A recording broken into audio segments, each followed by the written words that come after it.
மாறன் சீரியலில் நாளைக்கு ஒரு சூப்பரான எபிசோட் வந்திருக்கு. கொஞ்சம் உடம்பு சரியில்லை ஃப்ரெண்ட்ஸ், உங்களுக்காக தான் வீடியோ போடுறேன். பிடிச்சிருக்குண்ணா லைக் பண்ணிட்டு பார்த்து சப்போர்ட் பண்ணுங்கள் ஃப்ரெண்ட்ஸ்.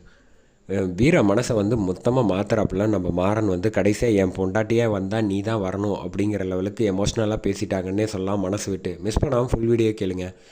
இந்த பக்கம் கண்மணி வந்து பேசுகிறாங்க, வீராவை தனியாக அழைச்சிட்டு. எங்கள் வீட்டுக்கு வந்ததும் இல்லாமல் கடைசியாக வந்து இங்கே வந்தும் வேலை விஷயமா பேசிக்கிட்டு இருக்கிய, உனக்கு கொஞ்சமாவது இருக்கா? கல்யாணத்தை வச்சுக்கிட்ட அதுக்கு சம்மந்தப்பட்டதாக பேச வேணாமா? ஓ அக்காவா, எனக்கு எவ்வளோ பொறுப்பு இருக்குது தெரியுமா? இந்த லிஸ்ட்டை பிடி, இதில் பாரு, உனக்கு வேண்டியது ஏதாவது விட்டுட்டேன்னா சொல்லி சேர்த்துடலாம் அப்படிங்கிறாங்க. பார்த்தா கையில் ஒரு பேப்பர், என்ன பக்கம் பக்கமாக இவ்வளோத்துக்கும் வந்து யார் காசு கொடுக்க போகிறான்னு அடிச்சுக்கிட்டு இருக்க, இப்படிலாம் பண்ணாத அப்படின்னு சொன்னோன்னே, ஏன் இவ்வளோ கவலைப்படுற? என் கல்யாணத்தை நீ நல்லபடியாக நடத்தும் போது என் தங்கச்சி நான் உன்னை வந்து நல்லபடியாக அனுப்பி வைக்க மாட்டேன்னா? என் மாமா வந்து உனக்கு உதவி செஞ்சால் என்ன பிரச்சனை? அதெல்லாம் ஒன்றும் கண்டுக்க மாட்டார் அவர். என்னன்னா அவர் செய்கிறாருங்கிறதுக்காக நம்ம எல்லாத்தையும் ஏற்றுக்கிட்டால் அது தப்பாயிடும். எனக்கு ஒன்றும் தேவையில்லை, என்னமோ பண்ணிட்டு போ அப்படின்னு சொல்லிடுறாங்க. என் கல்யாணத்தை நான் பார்த்துக்கிறேன் அப்படின்னு சொல்லிட்டு வீரா வந்துடுறாங்க. வந்து வெளில வந்தோன்னே மாறன் வந்து ஊஞ்சலில் தூங்கிட்டு இருக்காங்க. அந்த சமயத்தில் கரெக்டாக தட்டி எழுப்பி விட்றாப்புல.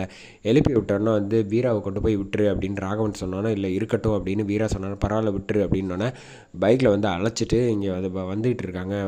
வந்தோடனே வந்து வீராவை வீட்டில் இறக்கி விட்றாங்க. இறக்கி விட்டோன்னே, வீரா உங்ககிட்ட ஒரு முக்கியமான ஒரு விஷயம் பேசணும் அப்படின்னு சொல்லிட்டு மனசு விட்டு தன்னோட லவ்வை வந்து மறுபடியும் வந்து அவங்களுக்கு வந்து புரிய வைக்கிறாங்க. செம க்யூட்டான மாசான சீனாக இருந்துச்சுன்னே சொல்லலாம். வீரா, நான் ஒன்று சொல்கிறேன், தப்பாக நினச்சிக்காத. இது வரைக்கும் என் பைக்கில் வந்து எந்த ஒரு பொண்ணையுமே நான் ஏற்றுனது கிடையாது, அது தெரியுமா? யாராவது கடையில் உள்ளவங்களோ சரி, யார் கேட்டாலும் வந்து என்னோடய மனைவியை மட்டும்தான், ஒய்ஃபை மட்டும்தான் நான் ஏற்றுவேன். கல்யாணம் ஆனதுக்கப்புறம் அது வரைக்கும் வேறு யாரையும் ஏற்ற மாட்டேன்னு நான் சொல்லியிருந்தேன். ஆனால் பாரேன், உன் கூட வந்து ஒன்றை மட்டும்தான் நான் இந்த பைக்கில் வந்து ஏற்றிருக்கேன். அத்தையே ஏதோ அம்மா மாதிரிங்கிறனால ஒரு ட்ரிப்பு 2 ட்ரிப்பை வந்து அழைச்சிட்டு போயிருக்கேன். ஆனால் நீ ஒவ்வொரு தடவையும் என் கூட இந்த பைக்கில் வர்றப்ப நான் எவ்வளோ சந்தோஷப்பட்டேங்கிறது என் மனசால் உள்ள எல்லாத்தையுமே உன்கிட்ட சொல்லணும் தான் அப்படின்னோடனே வீரா வந்து பேச ஆரம்பிக்கிறாங்க. ஒரு நிமிஷம் இரு, நான் எல்லாத்தையும் சொல்லிடுறேன், அதுக்கப்புறமேட்டுக்கு நீ கடைசியாக பேசு அப்படின்னு சொல்லிட்டு சொல்கிறாங்க. நான் வந்து ஒவ்வொரு தடவையும் இப்போ கூட பாரு, நம்ம 2 பேரும் வந்தப்போ ஜோடி பொருத்தம் எவ்வளோ நல்லா இருக்குன்னு அத்தனை பேரும் வந்து பார்த்து சந்தோஷப்பட்டாங்க தெரியுமா? அதெல்லாம் பார்க்கும்போது எனக்கு அளவு கடந்த மகிழ்ச்சியாக இருக்குது. ஆனால் இது எதுவுமே வந்து என் வாழ்க்கையில் நடக்காது அப்படிங்க நினைக்கிறத நினச்சாதான் எனக்கு மனசு வந்து ரொம்ப கஷ்டமாக இருக்குது. பசங்க எங்கள் எல்லாருக்குமே வந்து அந்த கஷ்டம் வந்து இருக்குது அப்படின்னு சொன்னோன்னே, ஏய் என்ன நீ நினச்சிக்கிட்டு இருக்க, இதை பற்றி பேசாதன்னொன்னே, நான் சொல்கிறத முதல்ல கேளு அப்படின்னு சொல்லிட்டு மறுபடியும் மாறன் வந்து சொல்கிறாங்க. நான் ஆசைப்பட்டேன், எனக்கு வந்து நீ கிடைக்கல, ஆனாலும் என் பொண்டாட்டியாக இருக்கணும்னு நான் காலம் பூரா வந்து நினச்சிக்கிட்டே வாழ்ந்துருவேன்.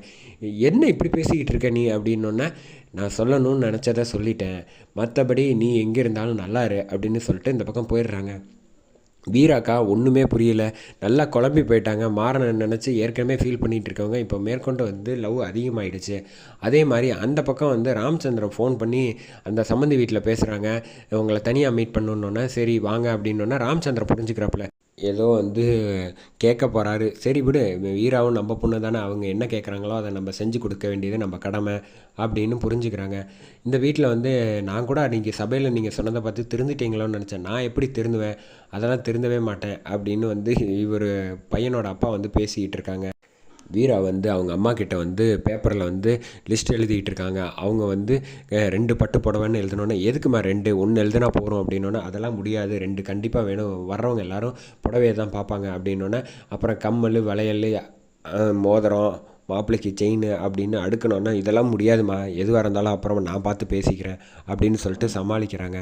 சாப்பாடு வந்து வயிறு நிறைய போட்டாலே போகிறோம் அப்படின்னு சொல்லி வீரா வந்து எமோஷ்னலாக பேசுகிறாங்க. நம்ம இருக்கிற நிலைமைக்கு இதெல்லாம் வந்து செய்கிறதே பெருசு, அதை முதல்ல புரிஞ்சுக்க அப்படின்னு வந்து பேசிகிட்டு இருக்காங்க. அதே சமயத்தில் இங்கே வந்து 2 தங்க செயின், இதுன்னு வளையல்னு சொன்னோன்னா உடனே சரின்றாங்க. அடப்பாவி, இப்போ தான் முடியாதுன்னா சந்தோஷம் அப்படின்னா, நான் தான் சொல்கிறேன்னே 2 கவரிங் செயின், 2 கவரிங் வளையல் அப்படின்னோடனே, நீ திருந்தவே மாட்டப்போ அப்படின்னு சொல்லி, ஏம்மா இதாம்மா நம்மளால் சக்திக்கு என்ன முடியுமோ அதான் செய்யணும் அப்படின்னோடனே, உன்னை கஷ்டப்படுத்த வேண்டிய அவசியம் எனக்கு கிடையாது அப்படின்னு சொல்லிட்டு இங்கே வந்து எல்லாத்தையும் லிஸ்ட்டு எழுதி முடிச்சுட்டு இங்கே கடைக்கு வந்துடுறாங்க. அந்த சமயத்தில் இங்கே வந்து ஒரு டைரக்டர் வந்து வர்றாப்புல ஆட் ஷூட்டுக்கு.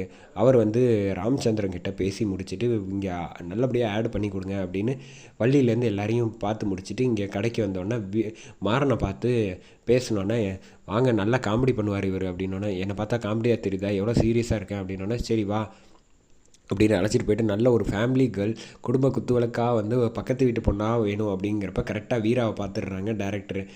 பார்த்துட்டு கிட்ட க்ளோஸ்அப் பண்ணி, இவங்க நடித்தாங்கன்னு வச்சுக்கோங்களேன், இந்த ஆடு வந்து வேறு லெவலில் ஹிட் ஆகி போயிடும் அப்படின்னு சொன்னோன்னே, என்ன விளம்பரம் பண்ண பார்க்குறியா அப்படின்னு வீரா வந்து கோவப்பட்டாங்க.